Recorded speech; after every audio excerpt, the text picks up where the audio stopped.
Live from downtown Macon, this is WGXA News live on YouTube. Good evening, Middle Georgia. I'm Amanda Peralta. I'm Greg Lloyd. Amanda and I thank you for joining us for WGXA at 5:30 on YouTube. Scattered storms are moving across the mid-state on this Friday evening. And meteorologist Ryan Mirando has been tracking the rain on radar and joins us live in the Weather Center with the latest details. Ryan. Greg, Amanda, the storms are continuing to move from northwest to southeast here over the past few hours. Still, most of the heavy downpours right now is south of Macon as the rain is starting to let up here at the station. But heavy downpours right now still over Dooley County, heading into northern Pulaski and northern Wilcox counties. Still a lot of lightning strikes over 75 in Vienna as well. And we're going to follow the storm up and northwards. This is the storm's now moving through Bleckley County. Cary, Cochran getting hit with that blinding rain, the dark red out there on the radar. A little bit farther north through Twiggs County. This is about to head into Wilkinson County, right over the radar site along I-16. Danville, Gordon about to get hit with more of the heavy downpours. The rain should be lingering around until 10 o'clock tonight, but it is starting to light up here in Macon. And we'll live look out with our Wilson Bright Heating and Air Skycast Network. Starting to see a few peaks of sunshine out there, but still going to have the storms continuing to move south and east for the rest of tonight. 7 o'clock, those thunderstorms still around 68 degrees. I think by 10 o'clock, most of us will be dry with the clouds still in full force, and temperatures will cool down into the mid-60s as we head towards your Saturday morning. I'll help you plan out your Mother's Day weekend, and if we see any rain chances for them coming up in your full forecast. Guys. And now's a great time to download that WGXA weather app. Ryan's back in less than 20 minutes with your 10-day forecast. Well, the fight continues to save a medical facility in Cordele, and tonight we're hearing from the city commission chair who's criticizing local leaders for not doing enough. Our Brianna Cook spent the day in Cordele getting reaction from leaders and citizens. For years, the city of Cordele has been a city in which neglected the resources to use resources on the west side of town where most of the Black people live. A town that was once segregated to now integrated, but some citizens say it is still operating in the segregated mindset.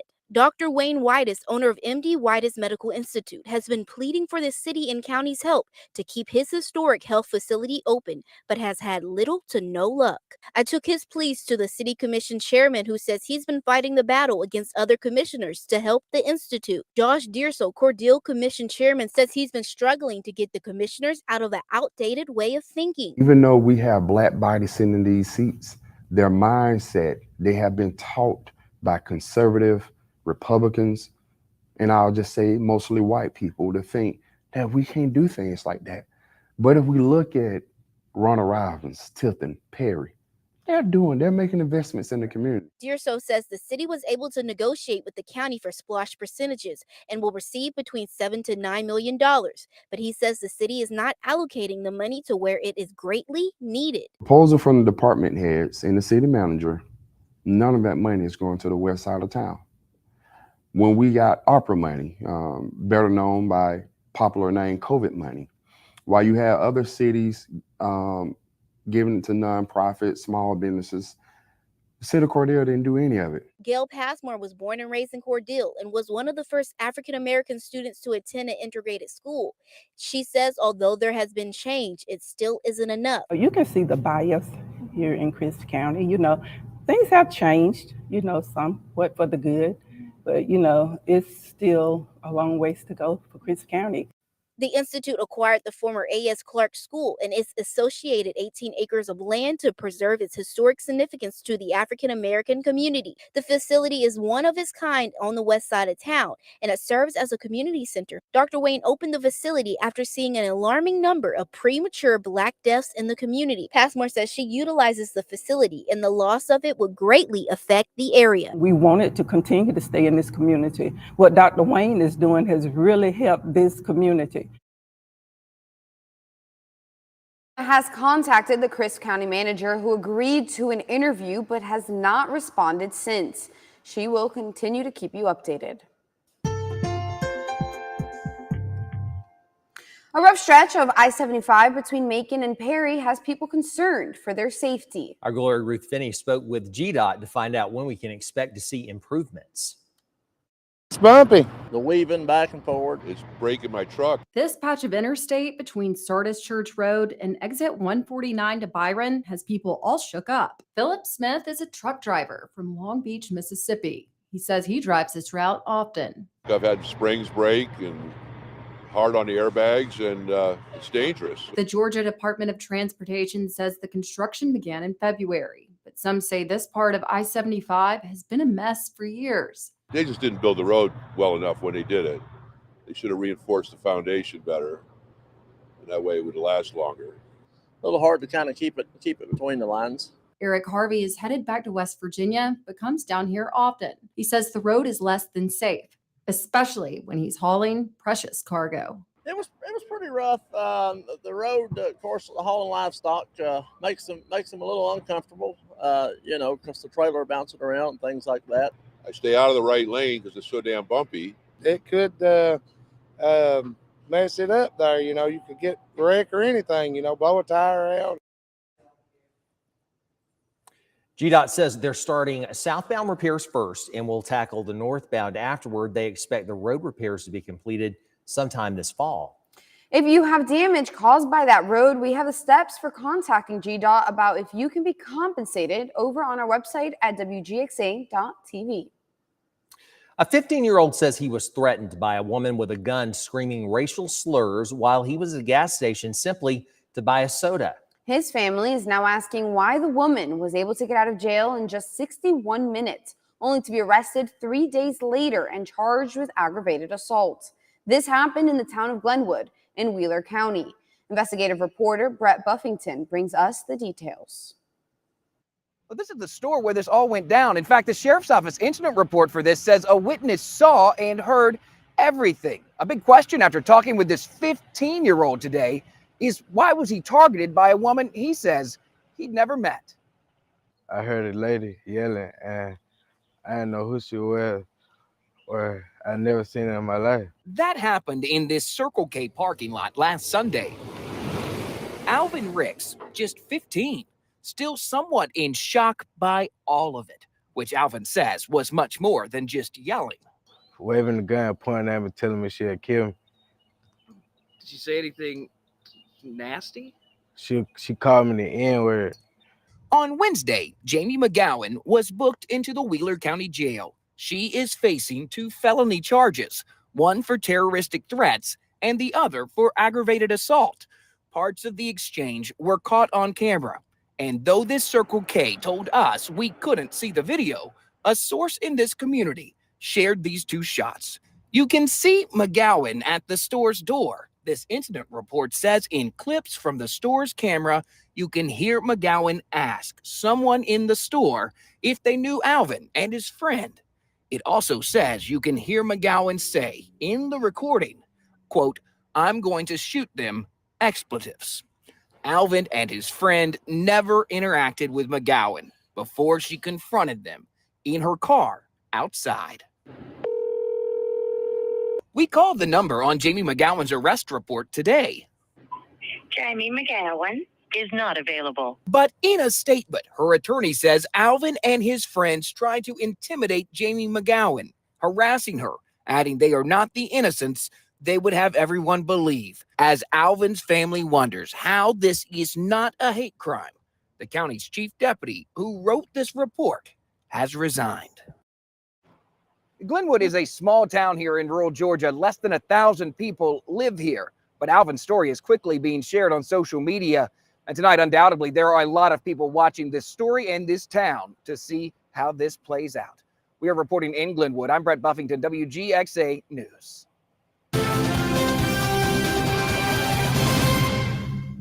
Macon Mental Health Matters hosted their first of their new 3-part Lunch and Learn series to get Maconites talking about mental health.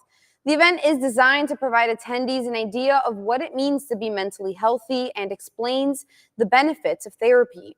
One organizer says it gets people connected with the right resources. A huge barrier to accessing mental health services is cost. And so that's why it was so important for us to create this initiative so that people can access mental health services for free. and then to also coordinate with other mental health providers so that we can have a network where we refer people.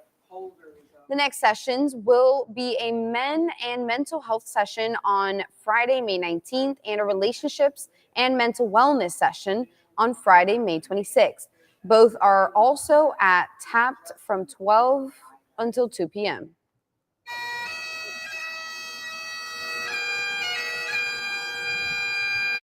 Ahead of National Police Week starting Monday, the Macon-Bibb County Law Enforcement Foundation hosted its annual Peace Officers Memorial Day program to remember and honor those who have fallen while serving their community. All public safety officers who died in the line of duty had their name read and a rose placed at the foot of the Public Safety Park Monument in their honor. They showed that the ultimate love for community is the sacrifice that requires one to put the needs of others before their own. National Police Week kicks off on Monday, and the county will have several events to celebrate our men and women in uniform. It's Game Changer Friday, and tonight our Carlos Stevens is highlighting a young man whose impact is inspired by his grandmother. Carlos introduces us to this week's Game Changer. Southwest High School senior wrestler Matthew Ellington is a top competitor on the wrestling mat, but not only does being a competitor make him stand out, it's his 50-plus community service hours helping an organization called 4-H, where he helps pick up trash off the highway, help with food drives, and recently volunteered at Field Day for a local elementary school. Ellington says while he enjoys empowering his community through volunteer work, he wants people to see young adults his age through a positive lens. They just look at us like, we're not doing nothing good. We're just up to no good every time y'all see us. Ellington says he wants other young adults to understand it's nothing wrong with creating your own positive way to stand out. You don't have to be in the streets to be cool. Like, you don't have to go do things that you think gonna impress your homeboys or impress females, because I know you don't want to end up in jail or, on somebody's obituary, And Ellington says there's a new cool that he hopes all students and athletes will make their own. Stay in school, do your work. It's that work ethic that Ellington's head wrestling coach Patrick Saladrigas says has Ellington at the top of his game. Not only on the mat, not only in the weight room, but in the classroom. Saladrigas says Ellington leadership goes far beyond his community. I've had people come up to me in the store and say, "Hey, you're the wrestling coach at Southwest. Who's that kid? Who's that guy? Who's that team captain?" He is impacting not just here in South Macon, but beyond. But what keeps Ellington motivated? I want to go do something better with my life and be as best as I can be, and I want to make it out for my grandma, because I know she want to see me, do something better with my life. She always tells me I need to get out of Macon. And that's your game changer of the week. Congrats, Matthew. Central Georgia, if you know an athlete impacting their community, send their names my way. Reporting in Macon, I'm Carlos Stevens, WGXA Sports. In your community, Visit Macon continues to celebrate National Travel and Tourism Week. This time with a special screening of the film about Jackie Robinson, 42. Each event this week has highlighted something that makes Macon unique and attracts visitors, with today's event focusing on our notable filming locations. So over the last 40 years or so, we've had a number of films and television shows that have been made here in Macon, or have had scenes filmed here in Macon. And as part of National Travel and Tourism Week, we thought it would be a whole lot of fun to showcase two of the more iconic films that have been made here. Tomorrow, you can catch another movie that filmed Macon, Need for Speed, at 10 a.m. and 1 p.m. at Visit Macon. The city is chosen as the backdrop of 4 to 5 major productions each year and brings around $4 to $5 million in economic impact. All kinds will be on display tonight at the Macon City Auditorium, and it's all for a good cause. You're looking live at Macon's Got Talent. It's a show taking place tonight to benefit the Alzheimer's Association. Dancing, singing, and more. Performers are vying for both the Judges and People's Choice Awards.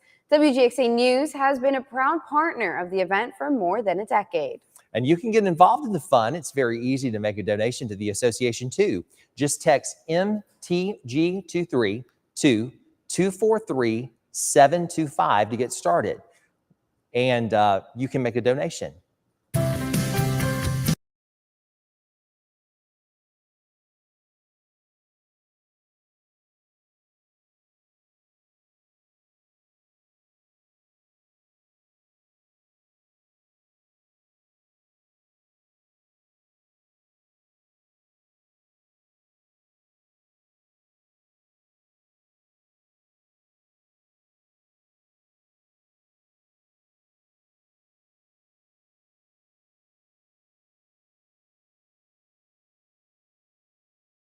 back in 2005. And so it's been going on ever since. It's all in an effort to help improve air quality in Georgia's metropolitan areas. By reducing or restricting the burns, it allows us to keep areas in the state of Georgia in attainment with the ozone standard, which would include Atlanta, Chattanooga, Macon, Columbus, and Augusta. Jim Boylan, chief of Georgia's air protection branch for the EPD, says summertime burns in counties near metropolitan areas greatly hurt air quality. Whenever burning occurs, there's air pollutants that are released. There's tiny particles that are released, as well as gaseous pollutants. And some of the gaseous pollutants are precursors to ozone formation with sunlight. And so it's usually hot, dry days that can lead to high ozone values and the type of weather that we see in the summertime. So here's what it means to you. 54 Georgia counties fall under the restrictions now through September 30th. You see them on this map shaded in either green or gray. Areas in green fall under the heaviest restrictions. During the May 1st to the September 30th, the counties in green are not allowed to do yard debris burning, acquired structure burning, vegetative debris burning, weed abatement burning, land clearing, or silviculture burning. For counties shaded in dark gray, the burn restrictions are less rigid. The ones in gray have the same restrictions except for the silviculture burning, which is also known as prescribed burning. And for the rest of Georgia's counties in white, it's business as usual with no extra burn restrictions in place.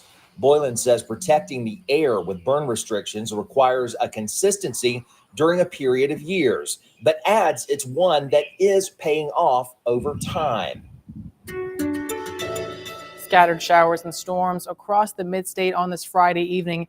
As we head towards the weekend, we still do have rain chances each afternoon, but it's not going to be as widespread as we have out today. Tomorrow for Saturday, we will have a few PM storms around. It will be very hit or miss with who sees the rain. The high 88 degrees. On Sunday for Mother's Day, it turns more hot. The high 91. The humidity will also tick up a little bit. And there again will be storms again in the afternoon, but it's going to be very hit or miss, a very summertime pattern as we get throughout the weekend with that humidity especially ticking up. Satellite and radar, though, showing we have a piece of energy that's been diving through the southeast that has brought us quite a bit of some storms across the mid-state. We have not had any severe thunderstorms in our area, but there are still a few severe thunderstorm warnings down in South Georgia that I'm still keeping an eye on. And the storms moving across the mid-state right now, most of the heavy downpours right now are south of Macon, still through Crisp County, getting a little bit of some lightning as well. Cordele along 75, Vienna also along 75, getting some more of the lightning strikes. Not as heavy as the rain at this point. This is beginning to head into Wilcox County, down through Pulaski County, also in Hawkinsville, getting some of the rain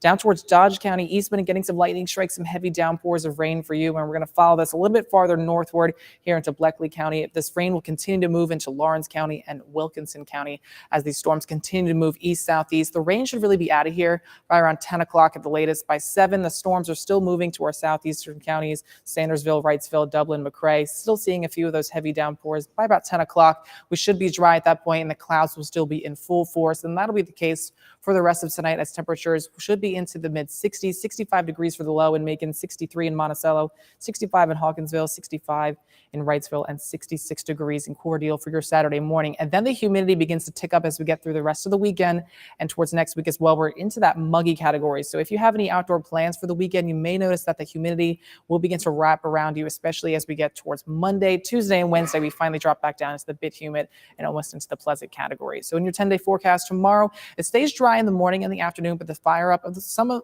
isolated storms in the PM hours. 88 degrees for the high. On Sunday, it turns a lot warmer for Mother's Day. The high 91 degrees. We haven't hit 90 for a few days, so the highs across the region should stay into the low 90s. 90 in Irvington, 90 in Sparta, 90 in Hawkinsville, and 91 in Roberta and Fort Valley. So it is going to be a rather hot day to celebrate Mom with PM storms firing up again. I think Monday will be the highest coverage of the rain. The high still 87 degrees, but we really do have rain chances each and every afternoon. Tuesday and Wednesday, we are mostly dry, 86 degrees for the high. On Wednesday, partly cloudy, 88 degrees. We're not going to be into the 90s like we are on Mother's Day, but again, there's rain chances really each and every afternoon. Thursday, we get some more scattered thunderstorms, and Friday, once again, scattered thunderstorms with a high of 86 degrees. Lastly, of course, here's tomorrow's Harrison's Body Shop Fish and Game forecast in the good category at 9:40 a.m. and 9:40 p.m. And this just in, Bluebird workers in Fort Valley have voted to join the United Steelworkers Union. According to a former employee, Ricardo Cooper, working conditions there are unfair and unreasonable. Cooper says current employees are getting about 10 hours of paid time off per quarter. And if their time off exceeds that allotted time, they risk getting terminated. The United Steelworkers Union says they filed unfair labor practice charges against the company, alleging that the company broke the law when trying to dissuade workers from forming a union.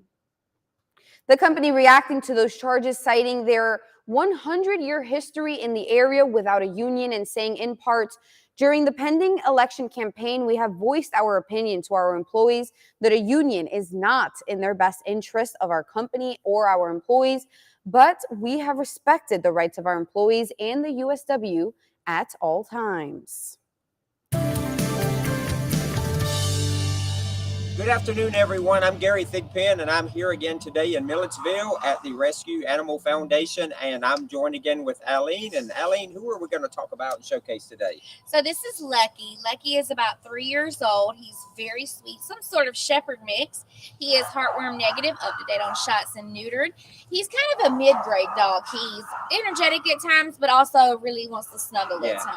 Well, you can tell he's got such a sweet disposition. He's just a big baby. And you said he's about how old? About 3. About 3. Mm-hmm. And as you can see, his nose is a little dirty right now. He just finished burying his treats. Oh, so he buries his treats, folks. Remember that one now. So if someone would like to adopt Lucky, how would they go about doing that? So they're going to go to our website, animalrescuefoundation.org, click on the How to Adopt tab, and fill out the application, and we'll be in touch. All right, let's go ahead and find Lucky. Let's make Lucky today. Let's find him a good home. Thank you so much, Aline. Thank you.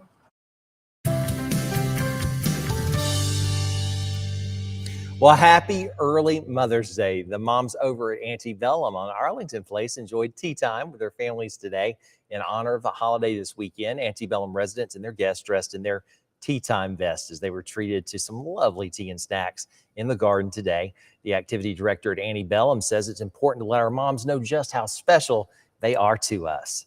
It is important. We love our mothers. We love being mothers. So it's very important because mothers play huge roles that a lot of people don't have a clue about. So mothers are very special. And with Mother's Day quickly approaching, we want to show off some pictures of some Middle Georgia moms that our viewers at home sent in. Here's Juanita Cox and her mother at her wedding. They both look so beautiful and so happy. That's a sweet picture. And Rena Cabanis and her daughter Michaela are celebrating Mother's Day together today. We hope you're both having a lot of fun. And Miracle Tuft wants to wish her mom a happy Mother's Day. She says she loves and appreciates her mom more than she will ever know. And Tisha Willis is sending her mom Bobby some love today, saying Happy Mother's Day, Jean. And our very own Gloria Ruth Finney remembering her mom Lynn on this sweet holiday. Look how cute that second picture is. She was a fashionable woman. And our digital producer Stick showing off his mom Candy and wishing her a great day on Sunday. And Harper Cox, along with her dad and our very own news director Jeff, are celebrating Casey this weekend. And here's our very own Ryan Mirando and his mom Judy, and they're matching because why wouldn't they? As they should. And this is my mom and I about 20-something years ago. I love you, Mom. You're my best friend, and I cannot wait to celebrate you this weekend. You know, people say that I look like, or people say when people first see my mom, they're like, oh, she's really pretty. And then people also say that I look like my mom. So when they say I look like her, it's like, I know it's a compliment. Can we run it back? I need to look one more time. I don't know if they can pull it back growing up. up, we would have like, I would look like my mom and my brother would look like my dad. Yeah, actually, you do look a lot like Which her. like, I'm very happy because she's like, very pretty, if I'm going to look like Ryan. her, like Yeah, when she's I'm very pretty. when I'm 30, you know, she's only 30. So. And your mom is your mom is too very pretty. Thank Those you. are great pictures, you guys. They really are. That's going to do it for the YouTube show. But if you like it, we hope you'll subscribe and tune in every day with us. Join us live at 6 on ABC 16. See you in just a few minutes. See you there.